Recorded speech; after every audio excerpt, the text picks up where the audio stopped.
If your ink's too slow and your nib won't flow, here's one of the places that you can go. Larry is here to see you through with Mr. Announcer and Cubby too. It's Larry's Fountain Pen Reviews.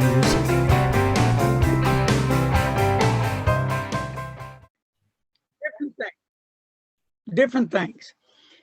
I want to try to keep this fresh, different, exciting, new. So our main point that we talk about is fountain pens.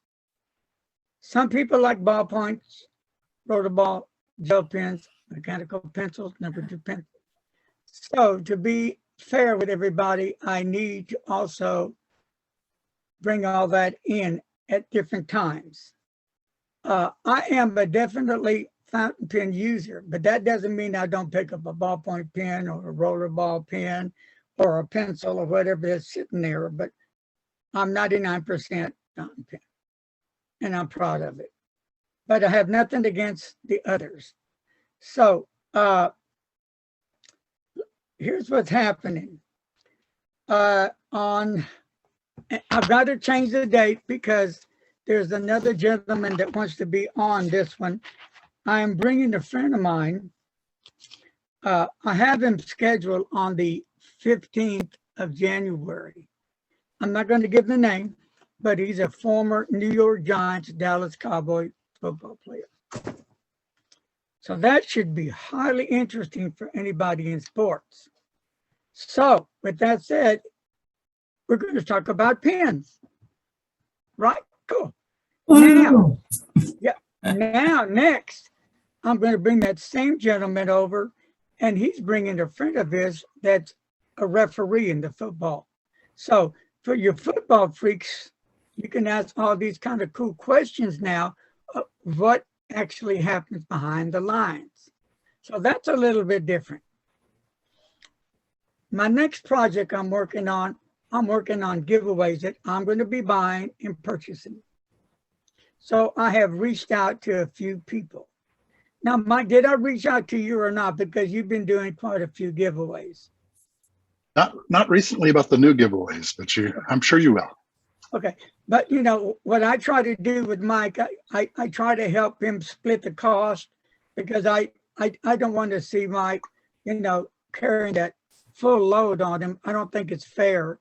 And I'm really here to help people. And that's my job. And I love doing what I do. I'm sincere about this. So I know that it's going to be, the giveaways are going to be coming that I'm going to be buying personally. It's from Federalist Pens and Paper and from Pen Boutique and from Jim Hines. So with that said, Jim Hines has stepped up to the plate and he told me, Larry, he's going to donate a pen of my choice. That was nice of Jim. So Jim Hines, thank you very much for your generous offer. I really appreciate it, Jim. And on February the 6th, that's on a Sunday, February 6th, I'll be having Jim Hines at 5 p.m. Central Time with all of his staff now. Remember, I was kind of talking in the back lines that I think Jim has a full staff now, and he does. He's finally reached that goal where he needs the help now. What day? Say again? What day? February the 6th. February 6th. So Jim Hines has worked very hard to live the dream. And I don't care what one thinks about Jim. Jim is really a great guy, hard worker. And this is Jim's love. This is Jim's passion. This is what Jim has been working so hard to do. And Jim has had his health issues up and down, poor guy. And he still hangs in there. And I do get after Jim. I said, Jim, you need to stay at that workshop because it's bad on your legs. That's bad on your back. But he doesn't listen. I said, okay, when you're in the hospital, remember what I told you. So anyway, because I'm concerned about each and every one of you. I consider each and every one of you my friends. I do. And Dr. Joe, I send you a message, right? You don't have to mention that, but you got it, didn't you? I hope you I seen the message, understand. Larry. I seen it. Thank you. I hope you understand that, maybe. Okay, and that's really important to me, Doc. And I think you know why. So, but I'm going to have you sign for that. Is that okay or not? I could, just as long as because I'm never home during the day. It's hard to ship it to me at work, so I'll just have I've had guitars and cameras and pens left at front side of my door. It's a gated place. I mean, I've never had anything happen, so don't worry about it. Well, all I need you to do is send me your phone number and full address, and I'll do it as you want. And I'll put a letter in there. But to me, this is sacred. And I knew I had to do this, Doc. Okay. And, I'm thankful to God that you're on here for real. So that's happening. Now let's move on. I'm planning giveaways, major giveaways. I'm going to use food stamps. Okay. So, and y'all can send me Starbucks cards. There you go. Anyway, so I'm believing that the giveaways will be the month of Valentine's. Ooh, that'll be nice. Valentine's. So I think they're going to be pretty awesome giveaways. No money out of your pocket, just mine. So why am I doing this? I want to give something back to you guys. I know you guys don't win all the time, and it's a bummer. I've been there, done that. But I do as much as I can to try to help somebody win something. And you never know what you're going to win, but I think they're going to be pretty amazing, cool prizes. And Jim Hines is one that's going to do that. So later, I'll ask my dear, beloved Christian friend, Mike Green, after he sliced my throat. Mike. That never happened. But anyway, that is happening, okay? And I will be doing more Zooms to talk about this as well. And while we're on there, and Mr. Announcer will post this on his what, Mr. Announcer? mrannouncer.info. Because, what I do, I'm serious. I'm dedicated in what I do. Pain or no pain, the show must go on. And therapeutically, mentally, it does help me because it takes my mind off my problem. And I think you understand that, Doc James, right? And I'm thankful for Doc James to be treating me. I trust him 1000%, seriously. Dr. James knows his stuff. He knows what he's doing. I have complete confidence in him. I'm not worried. I am so blessed to have Dr. James treating me. He's my friend. He's my doctor. He's in the pen club. He's a pen enthusiast. And if push comes to shove, he can always get a fountain pen and shoot it in my veins with ink. That I can help. Yep. And Dr. James, thank you, Dr. James, for all you've been doing for me. Doc goes that extra mile. He even calls me from time to time to check on me. That I appreciate. Do I worry about it? Yes, I do worry about it. I'm concerned, but I've been through it once and it was really scary.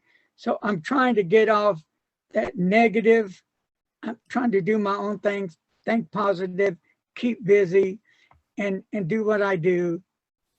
And that's how I'm handling the situation.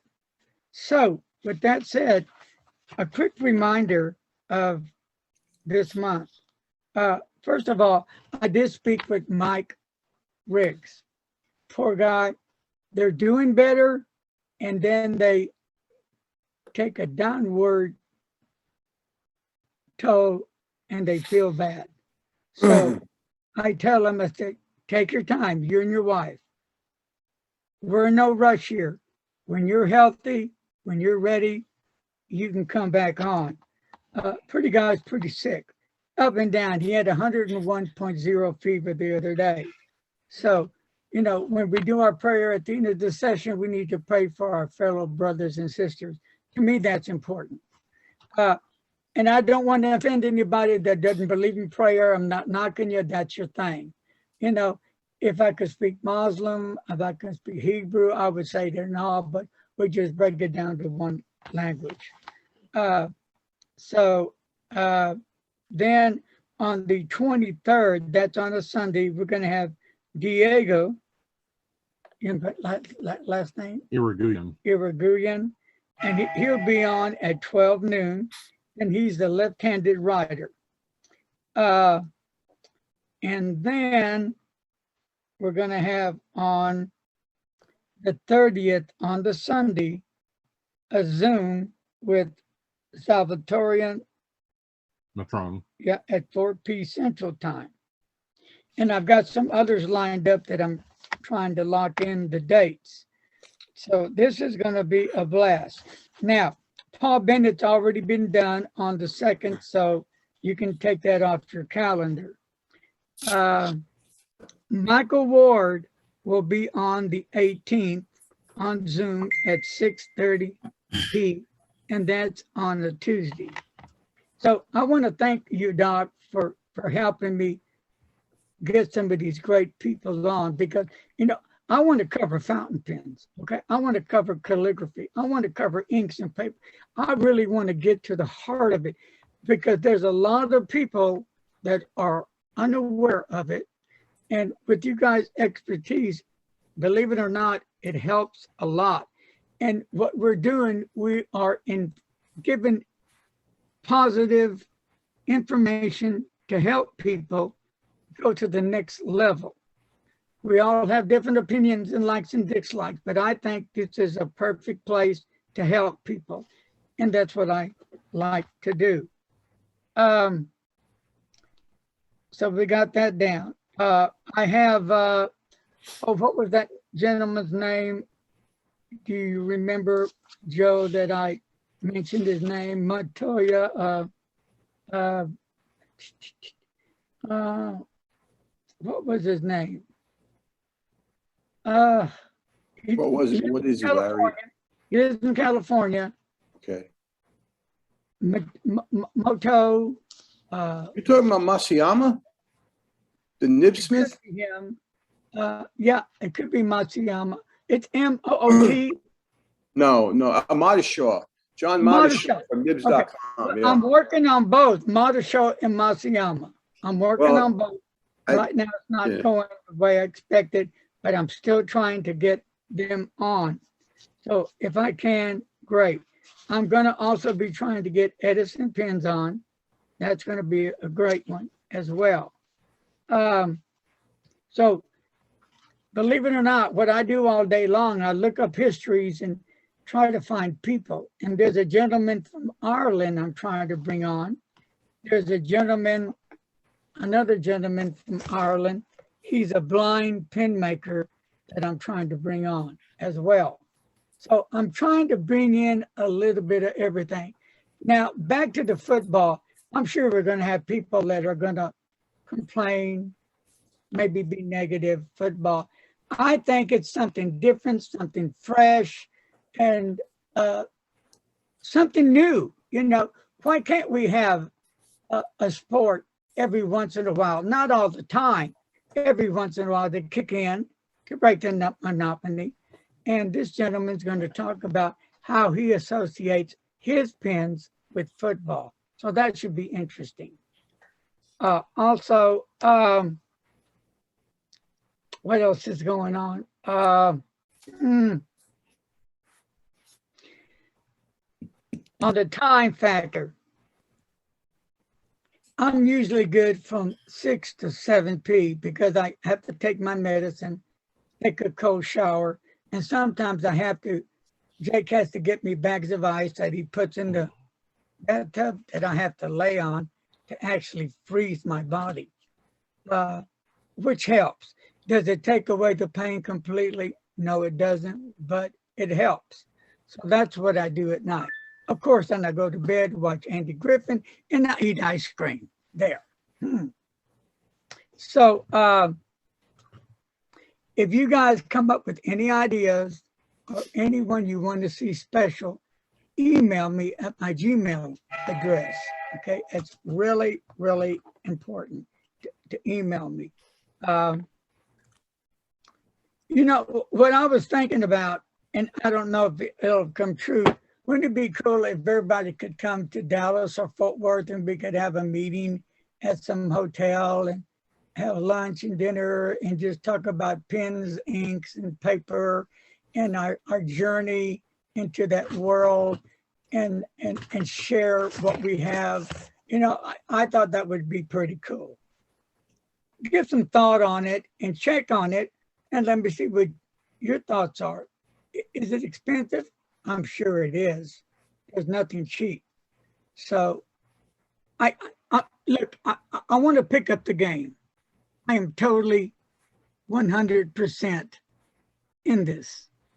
And I'm going to stay on this until I no longer can do it. And for the record, and I'm not a whiner, and don't feel sorry for me, if things ever get bad where I can't do it, then Mr. Announcer will let you all know. Fair enough?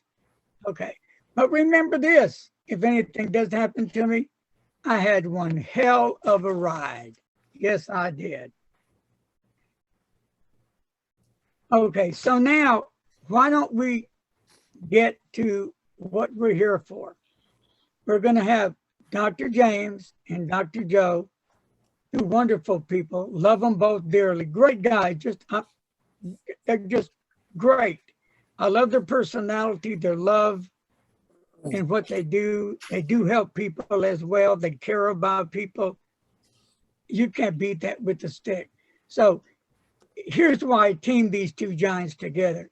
Doc likes this selection of pens. That's Dr. Joe. Dr. James likes this selection of pens, which is cool because our likes and dislikes are different. We have different opinions. So we're going to share them. So if you have a question to ask either one of them, raise your hand. So that way, let him finish what he says, and then I'll have, where is Frank? Is he on there? Frank, if you would keep tabs on that and let them in to ask a question, because usually it gets all garbled up and everybody's asking questions at one time. Okay, so without further ado, let me present Dr. Joe and Dr. James. Step right up. I'm going to turn it over to you. I'll probably be asking you questions. And then after you answer them, if anybody's interested and want further information, raise your hands and they'll answer.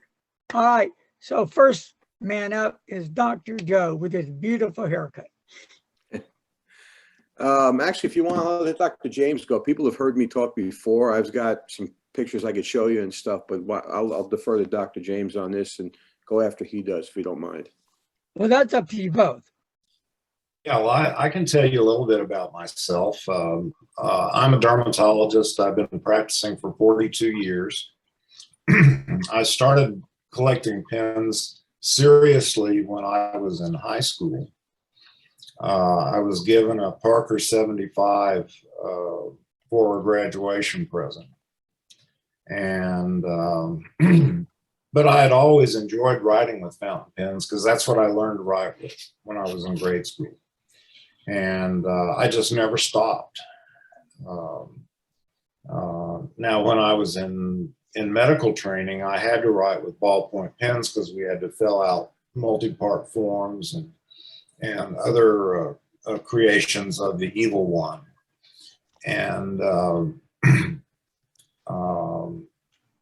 so I was forced to use those for a while. But as soon as I got out into practice and got into control of my own operations, I engineered everything so that there were no multi-part forms anymore.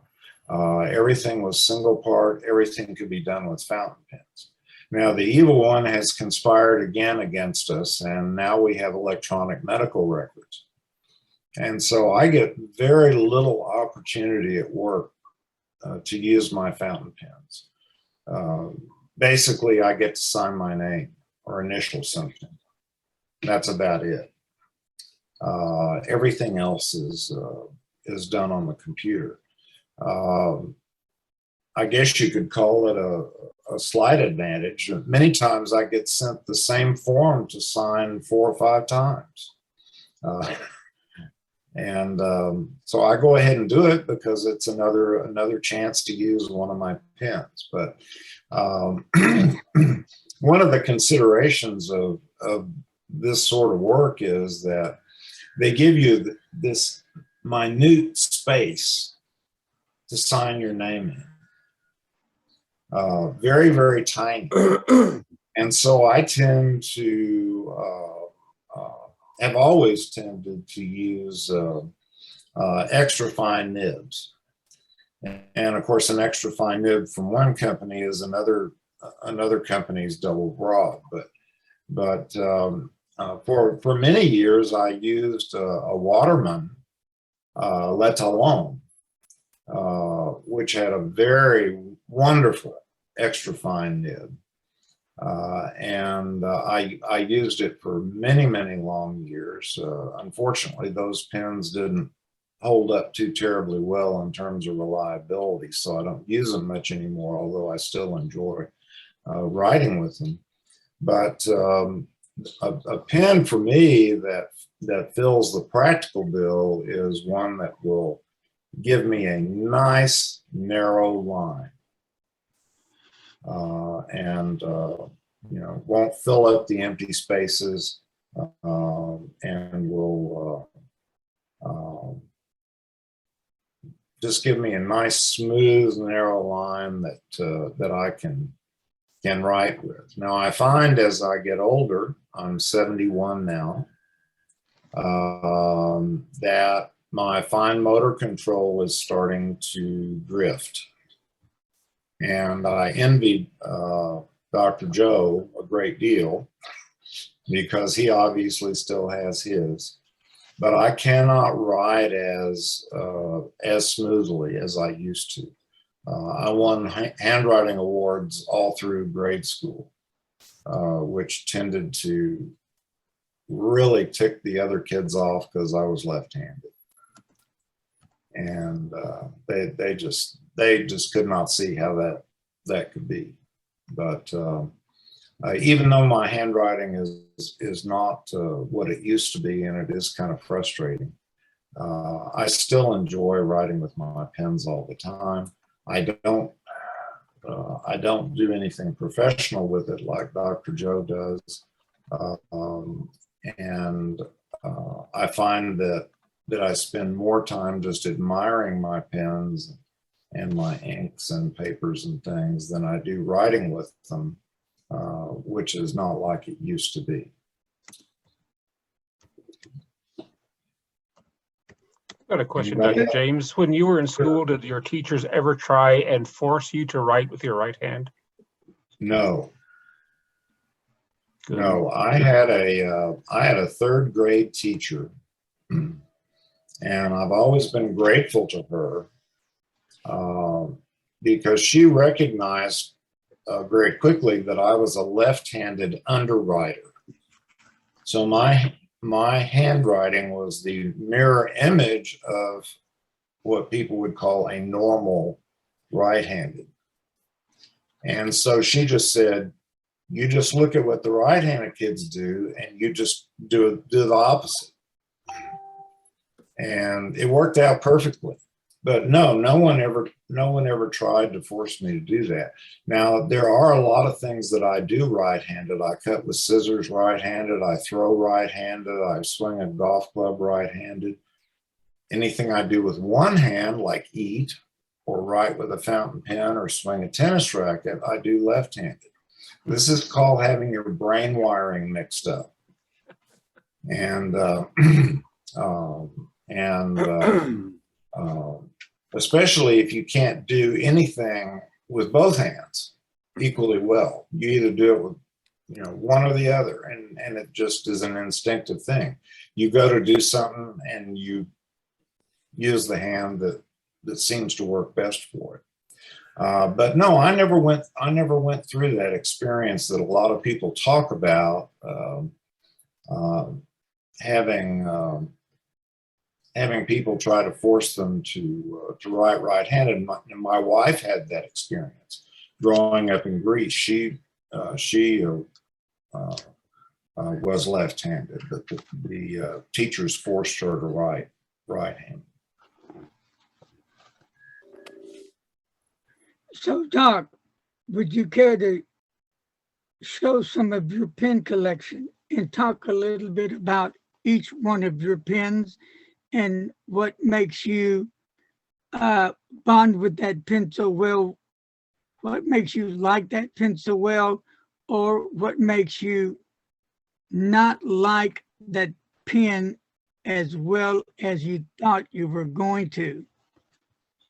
Oh my goodness, I have such a large collection. It's Yeah. sort of hard to know even where to begin, and I haven't been able to to keep it as organized as I should, because I've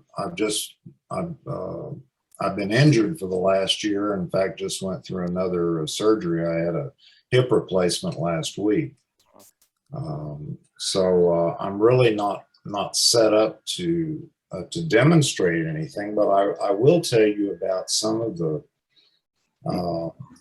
brands perhaps that I particularly like. My collection is pretty Catholic. I started out, of course, with American pens, like most people my age did.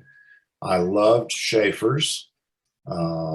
My father was in the printing business and did work for a jeweler. Lots of jewelers sold fountain pens back then. And this particular jeweler was a Schaefer dealer. And my dad would sometimes take me down to his place of business to pick up or deliver an order or something like that. And he would just leave me by the front door because he knew I was going to be stuck in front of that Schaefer fountain pen case the whole time he was there. And I loved snorkels. I still collect them. There's just something about what you get imprinted on when you're young that sticks with you. That Parker 75 that I mentioned, actually at the age of 17, that was the first Parker I ever wrote with. What kind of pen was that? A Parker what? Parker 51? Vintage. I think the 75 is still my favorite vintage Parker, although I do have a beautiful blue back that I got from Sarge at the DC show a few years ago, that was in just such beautiful condition, and I'd always wanted one of that color. You know, these are all very fine pens. I just grew up with Schaefer and I just kind of stuck with it. But then I went off to college, went off to Memphis to school, and was walking down the street one day and saw in the window of a pen and tobacco shop a Mont Blanc 149. And I had never seen such a thing before. I had never seen such a large pen before. And so, of course, I went inside and bought it. I think the price was something like $39 or something. Wow. Wow. Great. Yes, that's a steal. That was the list price back then. And I still have the pen. I now have 6 149s. My most recent one that I got was a calligraphy. But I still have the first one that I got, which was a fine nib. And I have lots of other Mont Blancs and Pelicans and as well. Those are probably my 2 big brands in terms of German pens. Yeah. I have a big collection of Pelicans. But one thing I like about Mont Blanc is that a lot of their so-called lesser pens, their second or third line pens, are absolutely wonderful pens. Pens were made back then to write with. They weren't made back then to collect. And you can get yourself a 344 Mont Blanc, for example, which is a third line pen. And it's an absolutely wonderful writing instrument that you could get stuck with on a desert island the rest of your life, and you could write with it and you'd be happy. So that introduces a lot of variety into it that people who, the only thing they know about Mont Blanc is the 149. It's too bad they have never experienced any of these other pens. Then I got into Italian pens quite a bit. I have a lot of Omas. I have a lot of Montegrappa. I have a lot of Aurora. Those are probably the 3 biggest collections that I have. And of course, a lot of the variety with those is not so much of the pen, but of the celluloid and the design. This is what Italian people are famous for, and that's what they do. They make beautiful designs. Then I got into Japanese pens, and I have a large variety of those now. When my hand was a little steadier than it is now, I used to write to like pilots and the Mickeys the best because their nibs are so smooth. But now I'm finding myself reaching for sailors a little bit more because you get a little bit more feedback from them. But I also have, you were speaking of John Modishaw a little bit ago. I've also bought quite a few Nakayas from John and have been fortunate to get some of the ones that are my favorites from him. And those are just beautiful pens. They're works of art.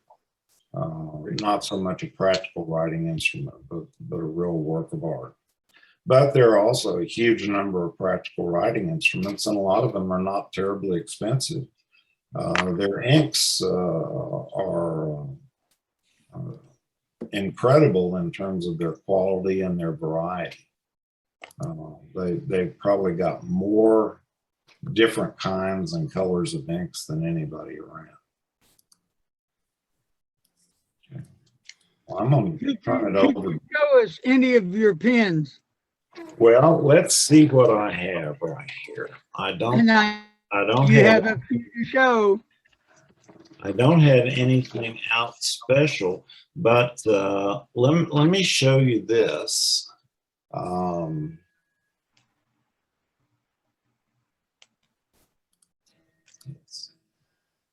Okay. Now this is a special edition sailor that was made for the Bungu Box company in Japan. And as you may know, the Bungu Box company is marketing.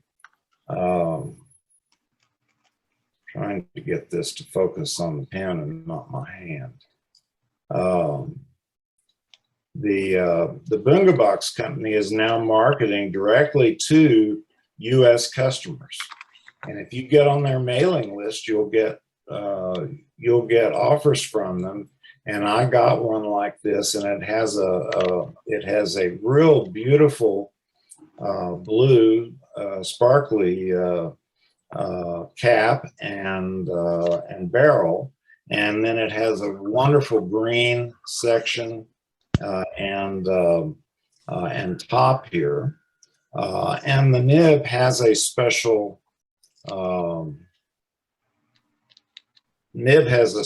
engraving. It's not the standard engraving, although it is a standard 21 karat sailor nib. And then along with this pen came a box of the ink color, which is called Automesando Blue, that was designed to go with it. And not a cheap pen, but certainly not up in the Namiki or Nakaya range. I put the link to the Bungie Box store into the chat section. It's a great store. Yeah, it's nice. I saw an announcement from them. They just released 3 different colors of a more permanent ink. And then I saw another announcement today that apparently they are having some problems with the permanence of the blue ink. Now, this is not their regular blue ink, which we all have known and loved for years. This is their new permanent blue, and apparently they're having some problems with the permanence of it, and they're working on it. So they're not selling that one right now, but the other 2 are still available and doing fine. Yeah, it's amazing. We actually have some overlap in our stories about fountain pens. It's not surprising, but Yeah. some of the stuff you said actually brings home to me as well. And but yeah.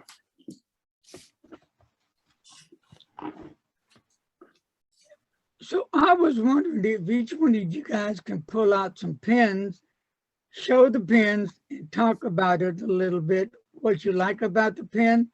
And is there anything that you don't like about the pen? Give people an idea about these pens.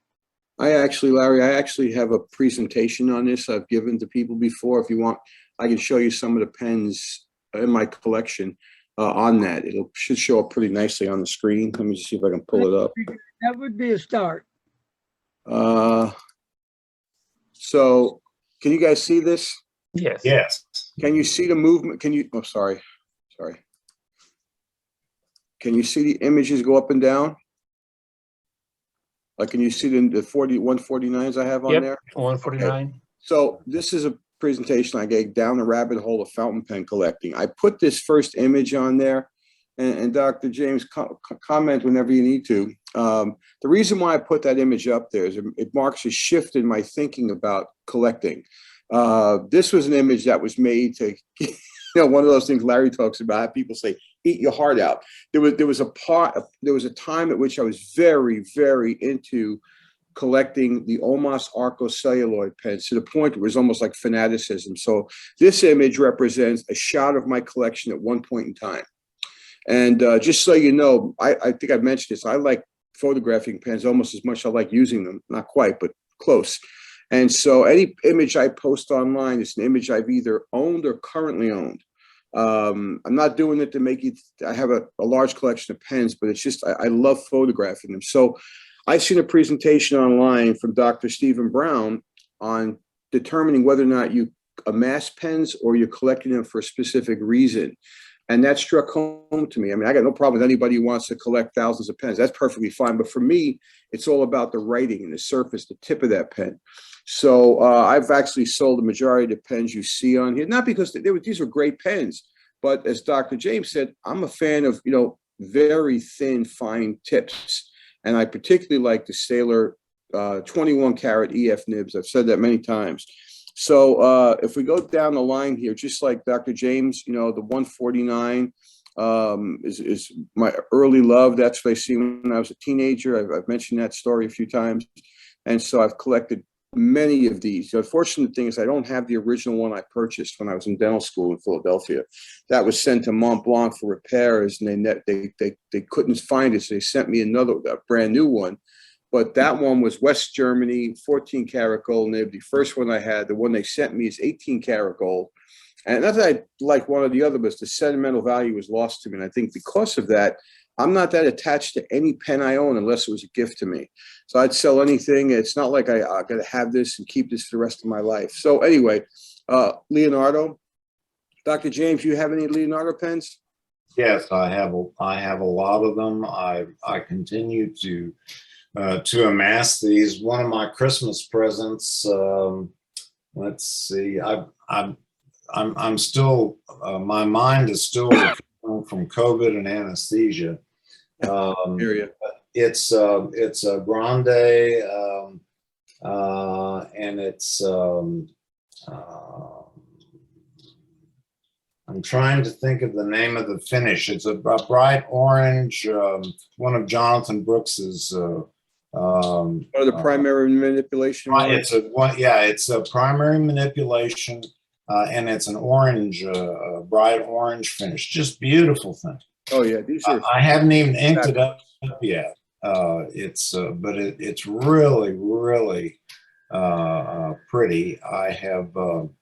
I made a remark on one posting on FPN on Facebook that has there ever been anyone who has had the time, the good fortune, or the money to collect every single variation that Leonardo has come out with? I mean, it's been amazing to me. Yeah.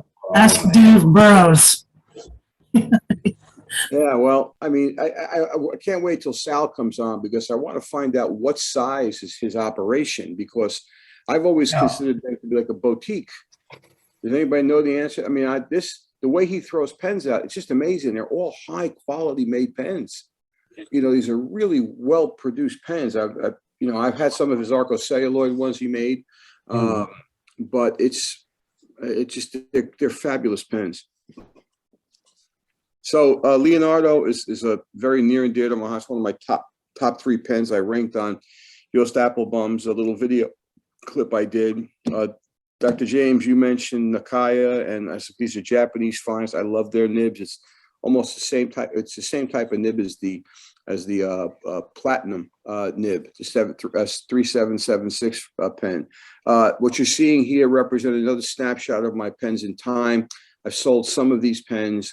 The third one from the right is the dorsal 2. These dorsals are just gorgeous pens. I wasn't real pleased with the finish on this pen, so I gave it to Jonathan Brooks to refinish it, Nakatama Nori, and he may do some gold leaf or some type of gold work on it too. But spectacular pens, and I like them because they have really fine points on EFs. I even have the smallest one you see there, I believe, is an EF, extra fine. I think for most people using pens, you wouldn't like that. I don't like smooth nibs. I like nibs to give me a little bit of feedback on the paper. This is close. You can see the streakiness in that finish of the dorsal. You see that? That really bothered me. So John's going to correct that for me. And that's a desk pen, which I love. I actually love that pen. Same finish as on the stand. Dr. James, you mentioned Sailor. I'm a Sailor freak when it comes to the Pro Gear 21 karat EF. And so this is the collection I've amassed of the Sailor Pro Gears. And some of these are actually Wancher variations. Wancher is a pen I've come in contact with recently in the last year or two. And they do just like the Bungu box. These guys do some beautiful variations with Sailor. And the pen I write with 90% of my time is the one that's number 2 here, right next to that beautiful green mosaic. That's the pen I've used for the majority of stuff I posted over the last few years. That's a 21 karat EF nib. Is it better than a 14 karat EF nib? No. It's just what comes with the pen. So, and then you can see another favorite of mine was and this is more of a boutique pen, I guess. If you ever get a chance to purchase a Hakase, I definitely recommend it. This is a hard pen to order because so much what they do is in Japanese. I've actually produced a little PDF on how to do it, but This is J Green celluloid, and that they use pilot nibs that they grind down. If you can really see how, if I can expand, I don't know if you can see the expansion of this, but that tip is so fine on there. It's just amazing. Let me get this back to where it was. So I definitely am a big fan of Akase, but I had to wait for this pen, I think a year and a half after I ordered it. So, but it was well worth the wait. It's a beautiful pen. And then I have next up my new favorite. Yeah, is these are also Sailor made, believe it or not. This is the pen I got in my pocket right now. I actually use this pen. I've said this before. There's not a pen I've ever purchased, regardless of price, I wouldn't put in my pocket and use and take it out with me to work and all that stuff. The problem is people see it and they go like, "Oh, can I see that pen for a second?" It's like, whoa, wait a minute, hold on. So this has really become one of my new favorites, and a reason for it is because the nib on that is a Sailor 18 karat EF nib. And I think some of you may have seen some videos I posted recently using the pen, and I love it. This is another one I got. This is the, I'm sorry, I said Sailor, but it's Tasia that Sailor makes this. And I've compared this to the Ebonite Sailor King of Pen, which basically is the same chassis. They make this in this size, the number 6 point, which is what I got, but they also make it in a more expensive version, I think it's about $2,000 for the one that's basically a King of Pen size nib. And the clip on it in that version has, I think, eggshell on it as well. I mean, this pen is fine for me. And there's another Tasia also. You can see, it actually looks like the Sailor King of Pen. And it's a beautiful pen. This has got a medium nib. I wanted to try, see if I can get away from the EF, and this would be compared to a Mont Blanc Fine. It's a beautiful pen, beautiful ink flow. I mentioned Wancher. I'm a big fan of Wancher's pens as well. But remember, when we're talking about these types of pens, they're all using either Bach or Yovo nibs. And so what you're talking about now is the actual body. And that 1 second from the right is just killer to me. They put these natural leaves on there and come up with a process for it. So I'm a big fan of Wancher. They are a Japanese pen, but they're using European nibs. So that's confused. It's sort of like when I talk to people about calligraphy, the difference between Spencerian and copper plate. So this is a Japanese made pen, but using European style nibs. This is more the Wancher. They also do things with as I mentioned before, the Sailor Pro Gear. These are beautiful pens. They're reasonably priced, and they have the nibs I like. So highly recommend them if you get a chance. I think, Larry, you've seen this pen I picked up. Dr. James, do you have any Otto Hutt pens? I do not yet have any. I've been reading about them with great interest, but I've not yet bought one. I haven't written with this pen yet, but wow, I didn't realize this is like German engineer. I mean, these pens are fabulous, the way they're made. So yeah, that's something. Now, custom made pens I wanted to mention too. Just because, as Larry tries to do, support the pen makers like Mike and others. I don't have one of Mike's pens yet. I will at some point. John Brooks, who I was supposed to have dinner with tonight, and I just got a text from him. His wife had some problem with her finger and cooking, and so that's been canceled. But John, as you know, does all these beautiful types of plastics for pens. He makes pens. He also does laser etching for me. I'm going to have 6 of these Yovo 18K nibs with the owl from I think the Clash of the Titans. I love the way that looks on there. So I've got 4 in my possession now. I was supposed to pick 2 more up tonight. These are not for sale. They're just for my use in my pens. But John does amazing work. He's become a real powerhouse when it comes to, Leonardo's using those. There's a bunch of people using his blanks. He also does, and Larry, I don't know if you've spoken to him. He'd be a good guy to have on because John does Urushi work. And that's really unusual, So what is his name again? John Brooks. He's with Carolina. John Brooks. Yeah, Jonathan Brooks. Yeah, I'll speak to him, and I'm sure he'd be happy. He's a great guy, and he does wonderful work. But you guys have seen Leonardo pens with his blanks. You had Tim on here before. Tim Cullen. This is a Tim Cullen pen that he made for me several years ago. It's got a Mike Masayama #6 needle point on there, which is again to my likes. Those are Damascus cap ring as well as Damascus clip. He also made one of my own namesake ones, which we sold. We sold a few of them. Yeah. Yeah, that's the Model V. This is the prototype. He gave me a 0. I forget if I paid for it, he gave it to me, but I make no money in anything that I'll let these guys use as long as they do quality work, and he does. You know, it's just it's a beautiful pen. I don't think it's available anymore, but you know, his workmanship is second to none. This is Yoshi Nakama from, I believe he's in New York. This is a pen that he collaborated with me on, where he made the pen. And he does this laser etching and then goes back, fills it, and then turns it again to give you my bird flourish. And you can see that the roll stop, the little feather thing. These are the designs I made based on one of my original bird flourishes, and that's what he used to put on the pen. The actual bird flourish is very inspired by one of the masters from the past, William E. Dennis. Also, scriptorium pens. I've had, you know, Renee make me she made this beautiful pen. Had 2 different grip sections. This grip section is for Yovo, #6. The other grip section was for M1000 Pelican. And I think I actually went out and picked up a Pelican broad for that, just to try to have something different in my collection. Want to say something, Mike? Right there. Excuse me for a minute, interrupting. On this particular pen, what kind of material was used? Yeah, good. Yeah, this is used, and how much would it cost? It says up on top. This, you know, Conway Stewart sort of went out. Some of their pen blanks were their blanks were sold. This is the Conway Stewart Red Stardust. I have a Conway Stewart model in Blue Stardust, so it's a really beautiful, exquisite material.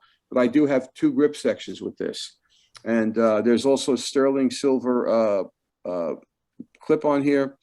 I get lots of questions about my little pen stands there. That is what's the guy's name? I got this from Farney's Pens. I got a few different models of this. It's just a beautiful way to display the pens. And as I said, I'm a nut about, you know, photographing pens. This is from another private pen maker. It's called the Ashers from John Lesher of the Tailored Pen Company, and the beautiful Alumilite material. This has an 18K, you know, Bach nib. And as I said, before people think I'm getting ridiculous about the gold on the nibs, it's just my preference. I could easily write with a steel or a, you know, titanium nib, but I don't want to. I'm going to spend money for a fountain pen, I want a gold nib. So it's just my personal preference, not about anything else. So John makes beautiful pens. This is a Lesher model. You may be able to see it's faceted. This is a faceted pen. Beautiful pen. Of course, Ryan Krusak got some good reports from him. He mentioned it online that he's having some medical issues. Yes.